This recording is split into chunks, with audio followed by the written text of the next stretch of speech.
தகப்பன் மனைவி சொல்றதை கேட்கலைன்னா அதுக்கப்புறம் என்னைக்குமே அவன் அதை குத்தி குத்தி காமிச்சிட்டே இருப்பான். இல்லை மனைவி இப்படி இந்த ஒன் அண்ட் அனதரிங்கில் வர பிரச்சனை, ஒருத்தருக்கு ஒருத்தர் கீழ்ப்படிய முடியல. என்ன காரணம்னா ஏன் ஆதாயத்திற்கு நான் சொல்றேன், கிறிஸ்துவின் அன்பு மற்றவர்கள் ஆதாயத்திற்கென்று உங்களை இயங்க வைக்கிற கீழ்ப்படிதலை கொடுக்கிறது.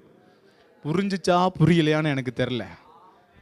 ஒரு குடும்பம் இருக்கு, ஒரு கணவன் யோசிக்கணும் மனைவிக்கு என்ன ஆதாயம், மனைவி யோசிக்கணும் என்ன என் கணவனுக்கு என் நிமித்தம் என்ன ஆதாயம். ஆனா இன்றைக்கு உலகம் எப்படி இயங்கி கொண்டிருக்குன்னா, எனக்கு என்ன ஆதாயம், எனக்கு இதனால என்ன கிடைக்கும், ஒன்றும் கிடைக்காது. ஆண்டவர் ஒரு மனுஷனுக்கு கொடுத்துருக்க என்ன தெரியும், உள்ளுக்குள்ள தேவனுடைய அன்பை உள்ள கொடுத்து உன் நிமித்தம் அநேகருக்கு ஆதாயத்தை வெளிப்படுத்தும்படியா கர்த்தர் உன்னை ரட்சித்து மீட்டு கொண்டு வந்திருக்கிறார்.